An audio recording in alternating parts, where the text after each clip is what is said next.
지난 2017년 7월 개봉과 동시에 국내에서 59만 명이라는 관객 수를 불러 모았던 47m 첫 번째 이야기를 기억하실 겁니다. 개인적으로 1편에 큰 재미를 느끼진 못해서 이번에 개봉한 47m2 역시 큰 기대를 하지 않았던 게 사실이었는데요.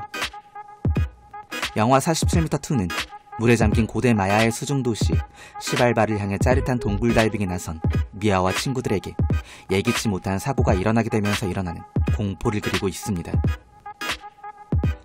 미로 같은 동굴 속에 갇혀 헤매던 중 오랜 시간 굶주린 블라인드 샤크 상어와 맞닥뜨리게 되죠. 산소도 출구도 없는 칠흑 같은 어둠 속에 갇힌 이들은 눈보다 예민한 제3의 감각으로 좁혀오는 상어떼를 피해 그야말로 목숨 건 극한의 숨바꼭질을 시작하면서 관객들에게 짜릿함을 선사하는 영화라며 그렇게 예고를 했었습니다. 일단 전 개인적으로 1편에서 느낄 수 없었던 긴장감을 이번 2편에선 어느 정도 느낄 수가 있었습니다. 지난 2016년에 개봉했던 비슷한 장르의 영화 언더워터 역시 기억하시는 분들이 꽤 많으실 텐데요. 47m2까지 총 3편 모두 본 저로선 언더워터를 뛰어넘을 만한 수준은 아니었다고 생각이 들었습니다. 영화의 색깔 때문인지 47m 시리즈 자체는 약간 올드한 분위기를 가지고 있다고 그런 생각이 들었고, 그래서 올해 개봉한 두 번째 이야기 역시 저는 전체적인 분위기가 어딘가 모르게 상당히 올드한 느낌을 크게 받았던 것 같습니다. 1편보단 긴장감을 더 느낄 수 있었다고 말씀드렸지만 영화의 재미는 딱 거기뿐이었습니다. 영화의 나머진 짜깁기의 끝판왕을 보는 것처럼 여기저기 덕지덕지 이어붙인 느낌이 컸었죠. 영화를 보면 알 수 있듯이 두 명의 주인공을 우리가 한번 살펴보자면 미아와 샤샤는 자매인 걸 알 수가 있는데요. 사실 그녀들은 친자매는 아니고 엄마와 아빠가 달랐습니다. 샤샤는 친구들과 굉장히 잘 어울렸지만 그 반면 미아는 왕따였습니다.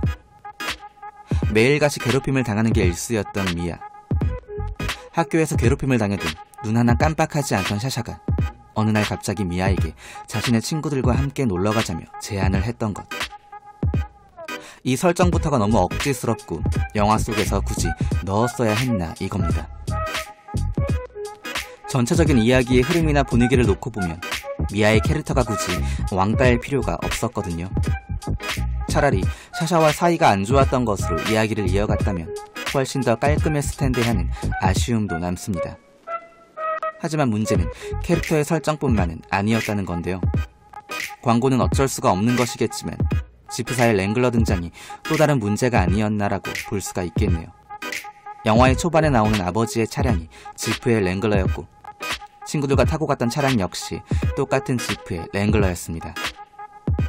색깔만 다를 뿐 누가 봐도 지프의 랭글러를 광고하는 티가 너무 났기 때문에 개인적으로 저는 영화 꽤 언밸런스한 느낌을 지을 수가 없었습니다.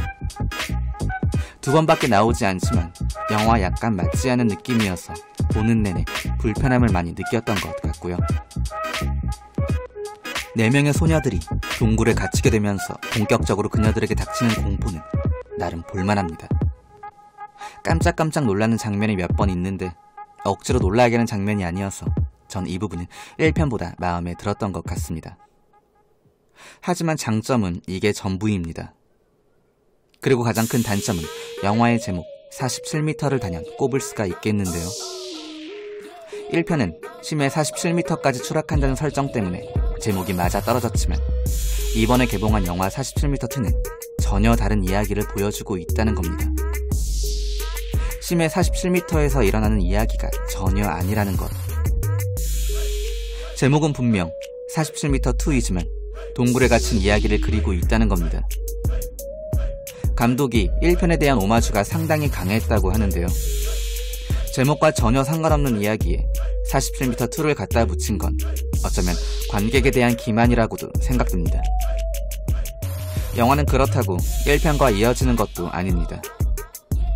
긴장감만 나름 좋았던 47m2. 하지만 47m의 이야기를 그 어디서도 찾아볼 수 없는 이야기를 가진 영화. 어쨌든 영화는 중간에서 느낄 수 있는 긴장감만 제외하면 단점이 아주 수두룩합니다. 동굴에서 펼쳐진 공포를 그렸던 디센트의 물만 없을 뿐 주인공들이 탈출하는 건 거의 비슷했고 영화의 결말은 언더워터와 흡사하다 못해 똑같았습니다. 이러한 결말은 오마주가 아니라 거의 표절이라고 봐도 무방할 정도죠.